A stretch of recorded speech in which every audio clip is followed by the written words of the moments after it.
محبت مل چکی لیکن خلشے درد محبت کی جہاں محسوس ہوتی تھی وہاں معلوم ہوتی ہے۔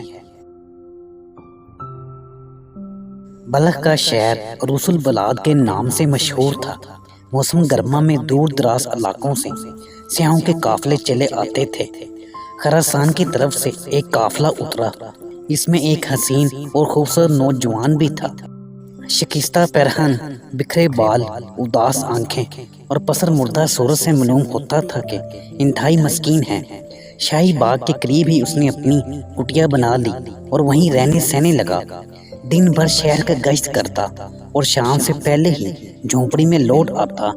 ایک مدت سے اس کی زندگی کا یہی معمول تھا۔ بادشاہی میں بھی اسے فقیر سمجھ کر نظر انداز کر دیتے۔ ایک دن فقیر کا دل بہت اداس تھا۔ طبیعت بہلانے کے خیال سے شاہی باغ میں جا نکلا۔ ایک آواز کان میں آئی، کون اجنبی چلا آ رہا ہے؟ واپس لوٹ جاؤ، تمہیں خبر نہیں کہ آج بلخ کے بادشاہ کی شہزادی یہاں تشریف لا رہی ہے۔ رخ پھیر کر دیکھا تو ایک جلوہ قیامت خیز نے دل کا کام تمام کر دیا۔ ایک بجلی چمکی اور فقیر کا دل جل کر راکھ ہو گیا۔ شہزادی کنیزوں کے جھرمٹ میں آگے بڑھی۔ نظر کی چوٹ سے فقیر بالکل غائل ہو چکا تھا۔ بڑی مشکل سے دل تھامے ہوئے اٹھا اور اپنی کٹیا میں آ کر بیٹھ گیا۔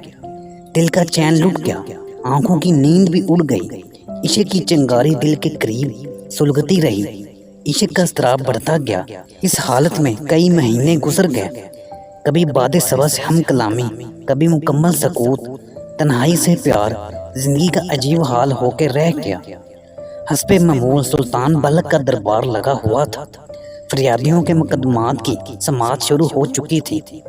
اتنے میں نقیب نے آ کر اطلاع دی، ایک فقیر شہنشاہ کے دربار میں حاضری کی اجازت چاہتا ہے، حکم ہوا اسے اندر بھیجا جائے۔ سلطان نے کہا، تمہاری کیا فریاد ہے؟ فقیر نے کہا، ایسے فریاد لے کر آیا ہوں جسے مجمع عام میں پیش نہیں کر سکتا، تنہائی کا موقع عنایت فرمائیے۔ دربار ختم ہونے کے بعد فقیر طلب کیا گیا۔ وزیر نے دریافت کیا، جہاں پناہ کے حضور تمہیں کیا کہنا ہے؟ فقیر نے جرأت سے جواب دیا، جہاں پناہ کی شہزادی سے نکاح کی درخواست لے کر حاضر ہوا ہوں۔ فرط غضب سے وزیر کی آنکھوں میں چنگاریاں اڑنے لگیں۔ بات کرنے سے پہلے تمہیں اپنی حیثیت کا اندازہ کرنا چاہیے تھا۔ بادشاہ نے وزیر سے کہا، اسے کہہ دو کہ اپنا جواب حاصل کرنے کے لیے ایک ہفتہ بعد آئے۔ اس دوران میں بادشاہ نے وزیر سے کہا، صاف انکار کی بجائے فقیر کو حسن تدبیر سے ٹالا جائے، کوئی ایسی شرط رکھ دی جائے جو پورا کرنا ناممکن ہو۔ 7ویں روز فقیر حاضر ہوا تو وزیر نے کہا، عظیم المرتبت بادشاہوں کی طرف سے پیغامات موصول ہوئے ہیں، تمہارا پیغام بھی انہی میں شامل کر لیا گیا ہے، البتہ تم ایک شرط پوری کر دو تو میں یقین دلاتا ہوں کہ تمہارا پیغام قبول کر لیا جائے گا۔ فقیر نے کہا، فرمایا جائے، میرے لائق کیا خدمت ہے؟ وزیر نے کہا کہ شہزادی کی انگوٹھی کے لیے سیاہ رنگ کا ہیرا چاہیے۔ فقیر نے کہا، اگرچہ یہ شرط بہت مشکل ہے لیکن میں اسے پورا کرنے کی کوشش کروں گا۔ سنا ہے وہ ہیرا سیاہ رنگ کے پہاڑوں کی برفیلی چوٹی میں پیدا ہوتا ہے، اللہ تعالیٰ میری مدد کرے گا۔ فقیر کچھ عرصہ پہاڑوں کی خاک چھانتا رہا۔ ایک دن پہاڑوں کے سلسلے میں محو خواب تھا کہ ایک بڑے شخص نے آ کر جگایا اور کہا، اس کالے پہاڑ کی برفیلی چوٹی سے ایک بہت بڑی چٹان ٹوٹ کر گری ہے، تیشہ اٹھا اور کاٹ کر اپنے نکلنے کا راستہ بنا لو، ورنہ آج شام تک یہ ساری وادی برف کے سیلاب میں ڈوب جائے گی۔ فقیر گھبرا کر اٹھا اور برف کے پہاڑ پر تیشہ چلانا شروع کیا۔ بھرپور وار سے چٹان کا بہت بڑا حصہ ٹوٹ کر بکھر گیا۔ جمی ہوئی چٹان کے اندر سیاہ رنگ کا چمکدار ہیرا نظر آیا۔ حیرت کے ساتھ کھود کر نکالا، ہتھیلی پر رکھتے ہی ایک کرن پھوٹی اور آنکھیں خیرہ ہو کر رہ گئیں۔ ایک حیرت انگیز خوشی کے ساتھ کئی دن کے شبانہ روز سفر کے بعد بلخ پہنچ گیا۔ دوسرے دن شاہی دربار میں فاتحانہ انداز میں داخل ہوا۔ سیاہ رنگ کا چمکدار ہیرا بادشاہ کے سامنے رکھ دیا۔ بے مثل ہیرا دیکھ کر سارے درباری دنگ رہ گئے۔ وزیر نے اسے تسلی دیتے ہوئے کہا، تم نے طلب صادق کا حق ادا کر دیا ہے، لیکن آخری شرط ابھی رہ گئی، اسے بھی پورا کر دو تو تمہاری درخواست یقیناً قبول کر لی جائے گی۔ عرض کیا وہ کیا ہے؟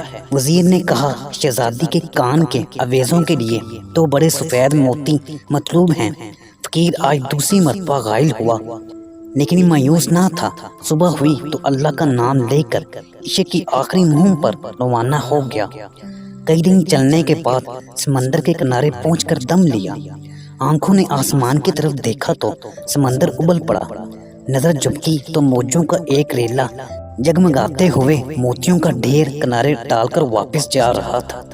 فقیر کی پیشانی سجدہ شکر کے لیے زمین پر تھی۔ سجدہ شکر کی دستوں سے شاد کام ہونے کے بعد موتیوں کا ڈھیر دامن میں رکھ لیا اور جھومتا ہوا بلک کی طرف چل پڑا۔ بلک پہنچ کر سیدھا شاہی محل میں داخل ہوا۔ بڑے دربار میں بادشاہ کے سامنے سارے موتی بکھیر دیے۔ حیرت سے سارے درباریوں پر سکتے کا عالم طاری تھا۔ وزیر نے کہا تم نے ساری شرطیں پوری کر دیں لیکن ذرا غور کرو کہ ایک گمنام فقیر اور ایک معزز شہزادی کے درمیان جو حیثیت کا فرق ہے اسے کیوں کر مٹایا جا سکتا ہے؟ بہتر ہے تم اپنے مطالبے سے دستبردار ہو جاؤ۔ وزیر کا یہ جواب ایک تیز نشتر کی طرح فقیر کے سینے میں پیوست ہو گیا۔ دل کا نگینہ ٹوٹ گیا۔ پہاڑوں اور سمندروں کا فاتح کامیابی کی منزل کے قریب پہنچ کر شکست کھا چکا تھا کہ اچانک شاہی محل میں شور برپا ہوا۔ بدحواسی کے عالم میں ایک کنیز نے آ کر خبر دی کہ اچانک شہزادی بے ہوش ہو چکی ہے، نبض ٹھنڈی ہو رہی ہے اور آنکھیں پتھرا گئی ہیں۔ سارے محل میں کوہرام مچ گیا۔ بادشاہ کے پہنچتے پہنچتے شہزادی کی زندگی کا چراغ گل ہو چکا تھا۔ اس حادثے پر ہر طرف صفے ماتم بچھ گئے۔ سارا دربار سوگ میں ڈوب گیا۔ جب تک شہزادی کی تجہیز و تکفین کا سامان ہوتا رہا فقیر سر جھکائے خاموش بیٹھا رہا۔ شاہی محل سے جنازہ اٹھا تو ہمراہ چلنے والوں میں فقیر بھی شامل ہو گیا۔ نماز جنازہ کے بعد شہزادی کو سپرد خاک کر دیا گیا۔ سارا شہر سوگوار اداسیوں میں ڈوبا ہوا تھا۔ تنہا فقیر اپنی کٹیا میں جاگ رہا تھا۔ سناٹے کی خاموشی اور رات کی تنہائی میں اچانک فقیر اٹھا، اپنا تیشہ لیا اور شاہی محل کے قبرستان میں داخل ہو گیا۔ قبر کی مٹی ہٹائی اور جلد ہی تختے تک پہنچ گیا۔ چند تختے کھولنے کے بعد جو ہی کفن کا آنچل نظر آیا اس کے ضبط کا پیمانہ چھلک اٹھا۔ بے اختیار قبر میں اترا، نش کو باہر نکالا، کندھے پر رکھا، ویران جہاڑیوں سے تیز تیز گزرتا ہوا اپنی کٹیا میں پہنچ کر دم لیا۔ کاندھے سے نش اتار کر نہایت احترام سے ایک گوشے میں لٹا دیا۔ آنسوں میں ڈوبی ہوئی دعا عرش سے ٹکرائی تو دروازے پر کسی کے قدموں کی آہٹ محسوس ہوئی۔ آنے والا حکیم تھا اور ساتھ ہی دعاؤں کا بوجھ اٹھائے ایک ملازم بھی تھا۔ کٹیا کے اندر داخل ہوتے ہی طبیب نے شہزادی کا کفن اٹھایا، نبض پر ہاتھ رکھا اور فقیر کو آواز دی، شہزادی کی موت واقعہ نہیں ہوئی، یہ سکتے کی حالت میں ہے۔ دعا کی ایک شیشی نکال کر فقیر کو دیتے ہوئے کہا، نہایت تیزی سے شہزادی کے تلووں کی مالش کرو۔ ایسا کرتے ہوئے اس کی نگاہیں شہزادی کے چہرے پر جم گئیں۔ چند لمحے بعد شہزادی کے جسم میں حرکت پیدا ہوئی۔ فقیر یہ کرشمہ دیکھ کر خوشی سے جھوم اٹھا۔ اچانک ایک اجنبی ماحول میں اپنے آپ کو دیکھ کر شہزادی حیران رہ گئی۔ کفن کے آنچل سے منہ ڈھانپتے ہوئے کہا، میں اس وقت کہاں ہوں اور میرے ساتھ کیا واقعہ پیش آیا ہے؟ فقیر نے اپنے جذبات پر قابو پاتے ہوئے جواب دیا، کسی بات کا اندیشہ نہ کریں، آپ اس وقت ایک محفوظ پناہ گاہ میں ہیں۔ اس کے بعد سارا واقعہ تفصیل سے بیان کر دیا۔ شہزادی حیرت میں ڈوبی ہوئی سنتی رہی۔ سارا معاجزہ سن لینے کے بعد شہزادی کو عشق صادق کی حمایت میں قدرت کی کار فرمائی کا یقین آ گیا۔ طبیب نے فقیر کو سامنے بٹھایا اور اپنے ملازم کو شاہد بنا کر ایجاب و قبول کی رسم ادا کر دی اور فرشتہ غیب کی طرح دعا مانگتا ہوا نظروں سے اوجھل ہو گیا۔ فقیر کی زندگی کا آج نیا دور شروع ہوا تھا۔ شریک غم کی طرح شہزادی نے رفاقت کا حق ادا کر دیا۔ نہایت خندہ پیشانی سے شاہی زندگی غربت و افلاس کے سانچے میں ڈھل گئی۔ فقیر کی کٹیا سے شاہی محل کا فاصلہ زیادہ نہ تھا۔ اسے یقین تھا کہ وہ صرف فقیر کے لیے زندہ کی گئی ہے۔ خاندان کی لاڈلی بیٹی کے انتقال کے بعد شاہی محل پر ہمیشہ کے لیے غم چھا گیا۔ دربار کی رونقیں سرد پڑ گئیں۔ ماں باپ بیٹی کے موت کے غم میں اداس رہتے۔ دینی مشاغت سے دلچسپیاں بڑھنے لگیں۔ مسجد مکتب کی تعمیر اور مجلس واز کا انعقاد ان کا مشغلہ بن گیا۔ ہفتے میں ایک دن تعلیمی اداروں کا معائنہ کرنے کے لیے مخصوص تھا۔ آج ایک مکتب کی سالانہ تقریب تھی۔ تمام بچے صاف ستھرے لباس میں بادشاہ کے خیر مقدم کے لیے کھڑے تھے۔ یوں ہی بادشاہ کی سواری آئی، تمام بچوں نے جھک کر سلام کیا۔ ناگہاں بادشاہ کی نظر ایک 4 سالہ بچے پر پڑی اور دل اس کی طرف کھینچنے لگا۔ بار بار اسے دیکھنے کی خواہش مچلنے لگی۔ اپنے پاس بلا کر بٹھایا اور معلم سے دریافت کیا، اتنا دلکش چہرہ ریاست میں پہلی بار نظر سے گزرا ہے، یہ کسی ارجمند باپ کے چمن کا پھول ہے؟ معلم نے جواب دیا، مدرسے میں داخل ہوئے ابھی چند ہی دن ہوئے ہیں، کبھی کبھی اس کا باپ بھی ہمراہ آتا ہے، ظاہری شکل و صورت سے مسکین آدمی معلوم ہوتا ہے۔ بادشاہ نے حکم دیا، اس بچے کو اپنے باپ کے ہمراہ دربار میں حاضر کیا جائے۔ فقیر نے شہزادی سے اس کا ذکر کیا تو اس کے چہرے کا رنگ بدل گیا۔ اسے محسوس ہونے لگا شاید مشیت الہی اس راز کو بے نقاب کرنا چاہتی ہے۔ حاکم کا حکم تھا۔ دوسرے دن فقیر بھیس بدل کر دربار میں حاضر ہوا۔ سینکڑوں نگاہیں بچے کی طرف مرکوز ہو گئیں۔ تخت شاہی سے اٹھ کر بادشاہ نے بچے کو گود میں بٹھا لیا۔ نامعلوم طور پر دل کی کشش تیز ہو گئی اور رگوں کا خون جوش مارنے لگا۔ ملکہ دوڑی ہوئی خدمت میں حاضر ہوئی۔ منحوس شکل و صورت کا بچہ دیکھ کر ملکہ حیرت میں پڑ گئی، بے ساختہ بول اٹھی، ذرا غور سے دیکھیے، اس کی پیشانی اور ہونٹ ہو بہو مرحوم شہزادی کی طرح ہیں، جیسے بھی ممکن ہو یہ بچہ مجھے دلا دیجیے۔ بادشاہ نے جواب دیا، میں نے معلوم کیا ہے یہ ایک فقیر کا بچہ ہے، لیکن کسی کی گود کا کھلونا جبراً چھین لینا انسانی مروت کے خلاف ہے۔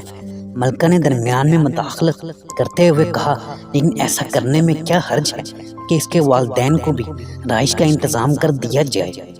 بادشاہ نے فقیر سے کہا، ملکہ تمہارے بچے کو اپنے پاس رکھنا چاہتی ہے، کیا تم اس کی اجازت دو گے؟ فقیر نے جواب دیا، جہاں پناہ ملکہ کی خوشنودی کی خاطر میں گوارا بھی کر لوں تو اس کی ماں اسے برداشت نہیں کرے گی۔ بادشاہ نے کہا، اگر شاہی محل کے ایک گوشے میں تم لوگوں کی رہائش کا انتظام کر دیا جائے تو کیا حرج ہے؟ بچہ بھی ماں سے علیحدہ نہ ہوگا اور ملکہ بھی اپنا دل بہلاتی رہے گی۔ فقیر نے کہا، میں کچھ نہیں کہہ سکتا کہ میری اہلیہ اسے پسند کرے گی یا نہیں۔ بادشاہ نے کہا، تم اس کی فکر نہ کرو، تمہاری اہلیہ کو بھی راضی کر لیں گے۔ دوسرے دن ملکہ کی سواری فقیر کی کٹیا کے باہر تھی۔ فقیر کو اطلاع دی گئی کہ ملکہ تشریف لائی ہے، وہ تمہاری اہلیہ سے ملنا چاہتی ہے۔ یہ سن کر فقیر کا دل دھڑکنے لگا۔ شہزادی کو اطلاع دی گئی، سالہ سال کا مخفی راز آج بے نقاب ہوا چاہتا ہے۔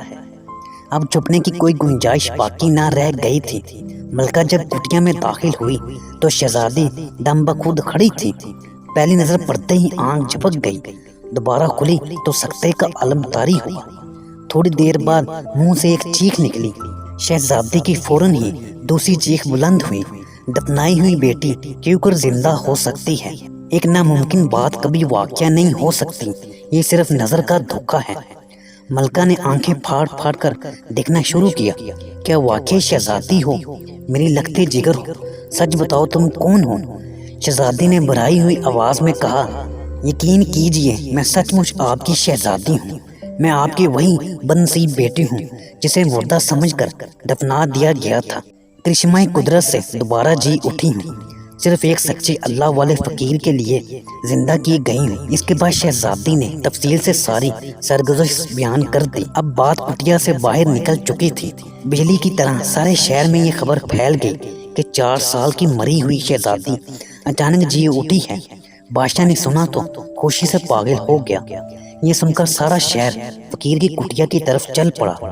شاہانہ تزک و احتشام سے فقیر اور شہزادی کا جلوس نکالا گیا۔ نہایت اعزاز کے ساتھ فقیر کو شاہی محل میں اتارا گیا۔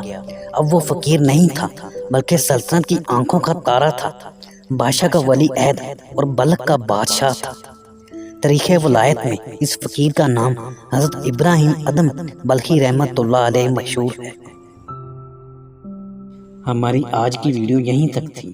ناظرین، اسی امید کے ساتھ ہم آپ سے اجازت چاہیں گے کہ آپ کو ہماری آج کی ویڈیو پسند آئی ہوگی۔